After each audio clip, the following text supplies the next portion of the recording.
Welcome back, you guys, and this is for me and everybody, I guess.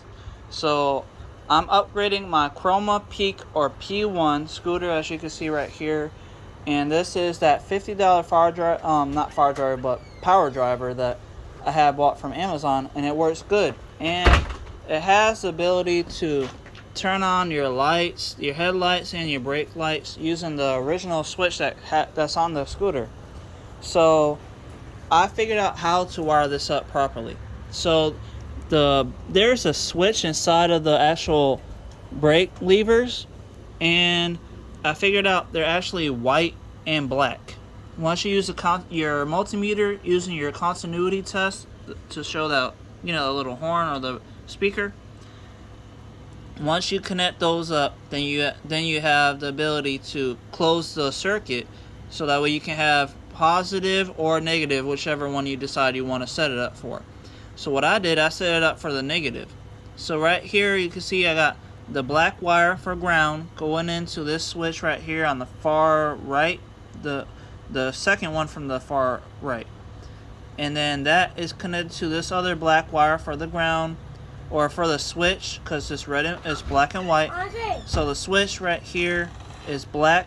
This one right here, that's on the same side on the second to the furthest on the right, and then over here is the white switch wire that's connected to the one all the way in the center. Really is number 1, 2, 3, 4, so 5, number 5. I put it on there, and if I press my brake throttle, because the scooter is on, you can see I'm looking at 54 volts right now. And if I press the switch right now, 1, 2, 3, on. And that's just for the front brake, but it also works for the back brake too. So I can show you the back brake moving and the light coming on. So that white and black wire works for both of the switches. And you can see I got the light to turn on.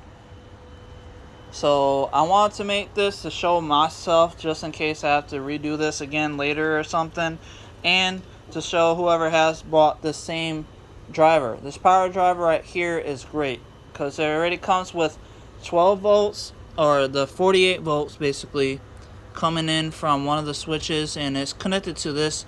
It's basically called the lock switch, I believe, or lock thing. Hold on, let me see, it's over here. Got all this stuff over here because I was working on this. Okay, so there's a lock. Oh, that's an alarm. Hold on, it's on here. I just need to find it again. Anti-alarm, no. Here we go. The electric door lock. So they had on that one, it has, unless it's the lock, hold on, I know it's one of those. It has the green, it's red and orange. So I don't see, oh, there it goes right there, the door lock. So I was right. So the electric door lock has the 24 volt or 42 volts or whatever voltage you have for your battery, basically connected right here, and that is jumped off to this switch, this connector right here for the positive. I'm only activating the switch on the actual levers for the brake levers for the ground. So the red is always going to be on. So that's positive, it's always going to be on. The ground is off until you press these switches. So this is the back switch. So I press it, it comes on. So that's great. So I got the light to work. Now all I gotta do is figure out the headlight. So once I get the headlight, then I know that it has a button right here, and I know that's another toggle switch. So I got to figure out which wires that toggle switch button is connected to. So I got to use my multimeter again, do a continuity test, and all the wires go into this little junction box right here, and it goes down into all these 6 wires or something. There's a lot of these wires over here.